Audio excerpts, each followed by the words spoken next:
Oh my fucking Christ. You know,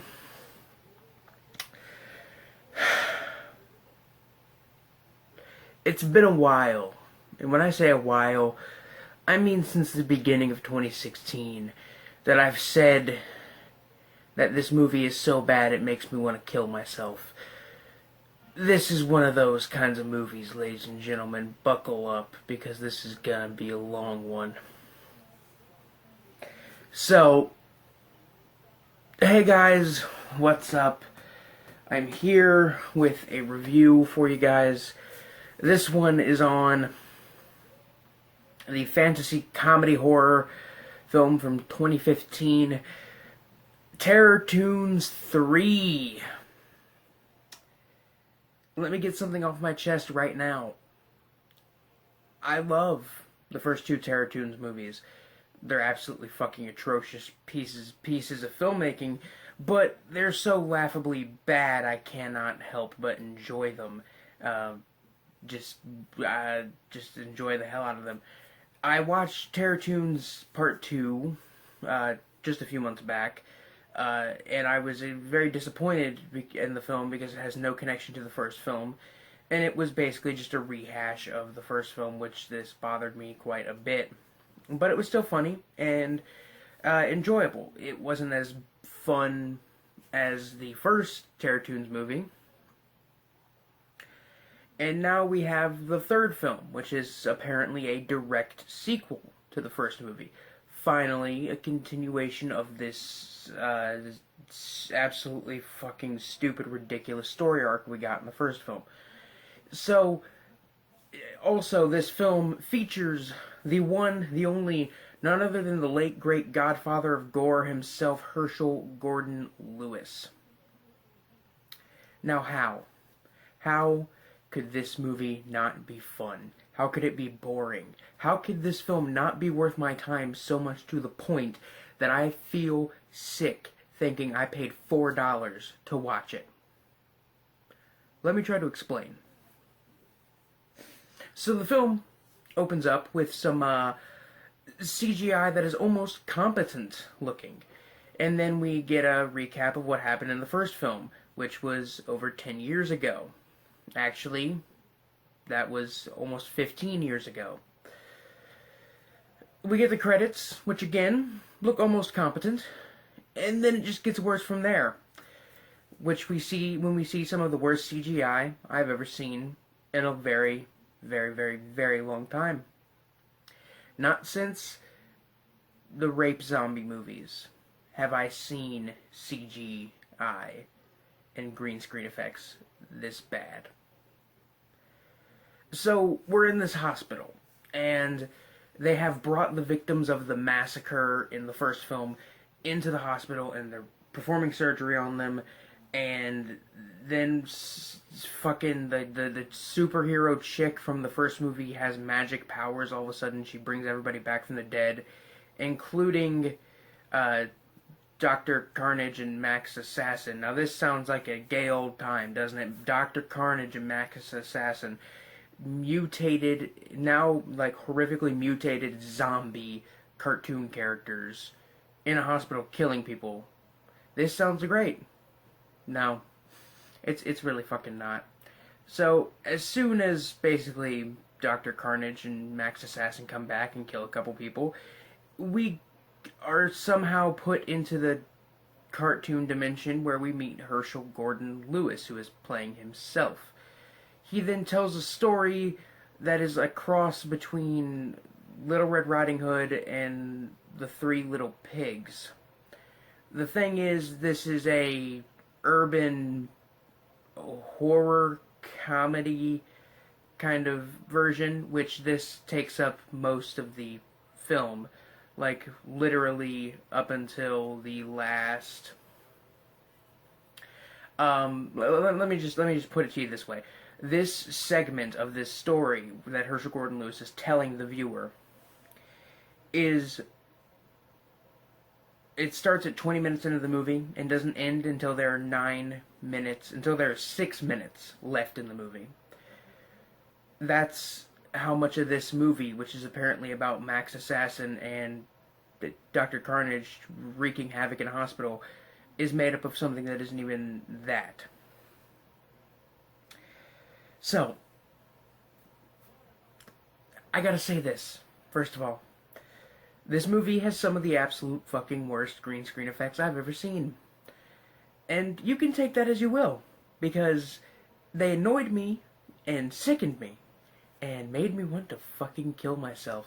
Yet at the same time, I couldn't help but giggle at times.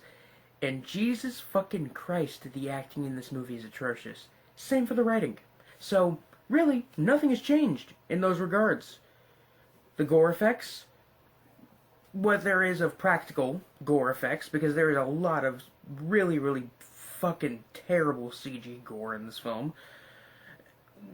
What there is of practical looks good. It is better than what was in the first two movies.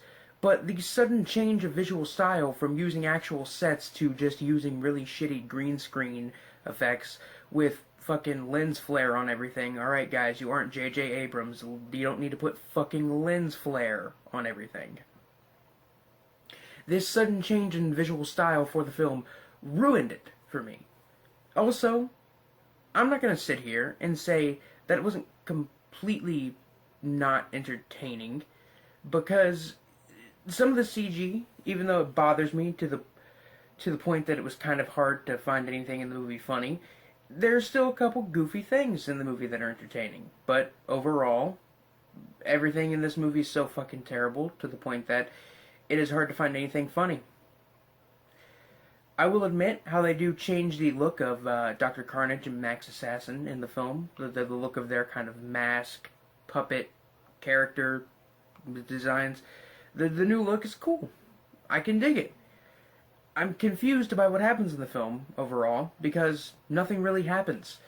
You see them go to the hospital, and then some shit happens, and then suddenly HGL shows up. Herschel Gordon Lewis, the one and only Godfather of Gore, God rest his soul, shows up in this absolute shit show, and his presence almost makes the film watchable. Too bad he's in the film for maybe a total of 6 minutes. And that doesn't make this horrific, terrible fucking CGI and the acting and the fucking everything in this movie. It does not make anything in this movie more bearable. Now, I may have just said it almost makes it bearable, but that was a joke.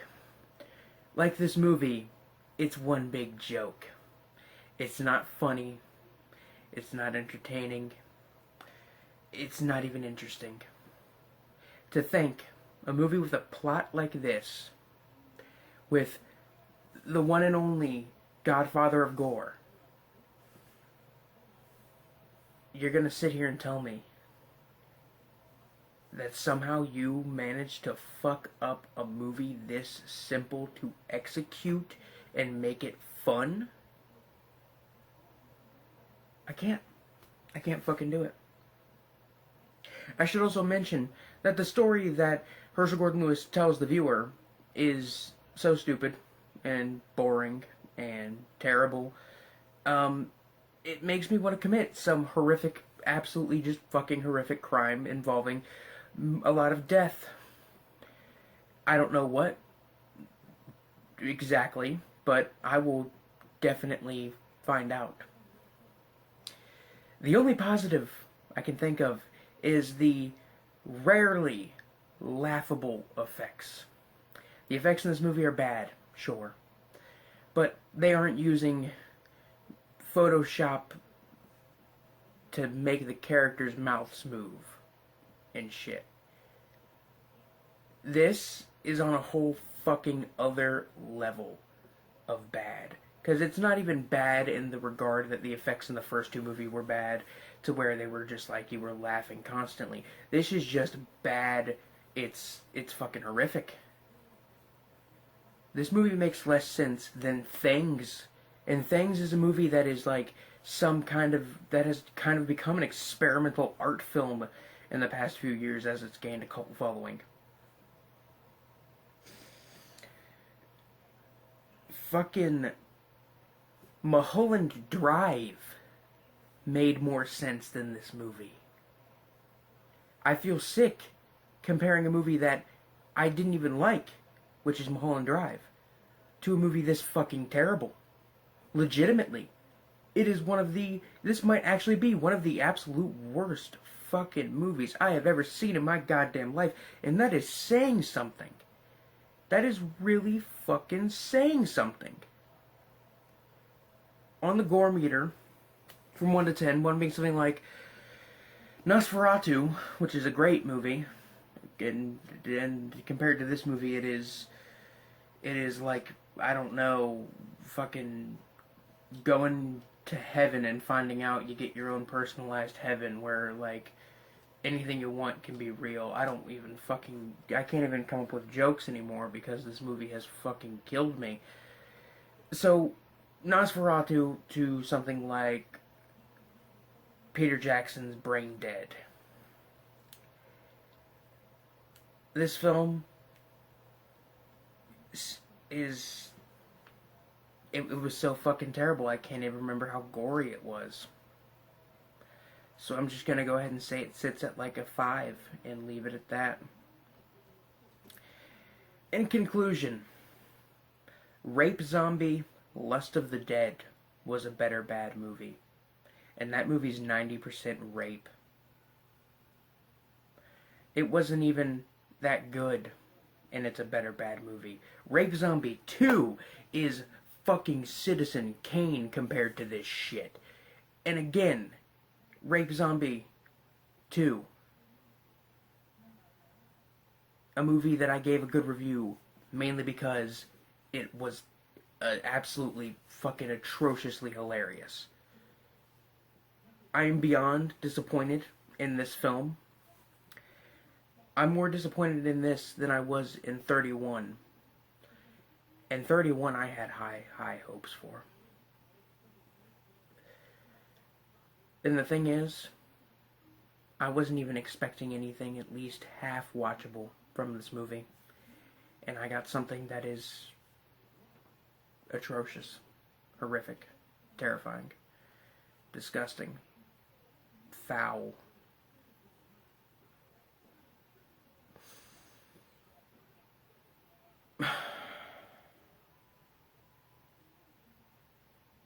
It's a half a star out of 5. That half a star is just for Herschel Gordon Lewis being in the film. And that's it. Anyway, guys, I'm gonna try and edit this video without just fucking throwing myself off a bridge. Wish me luck. This is Biscuit Boo. Horror Reviews. Signing off. Peace.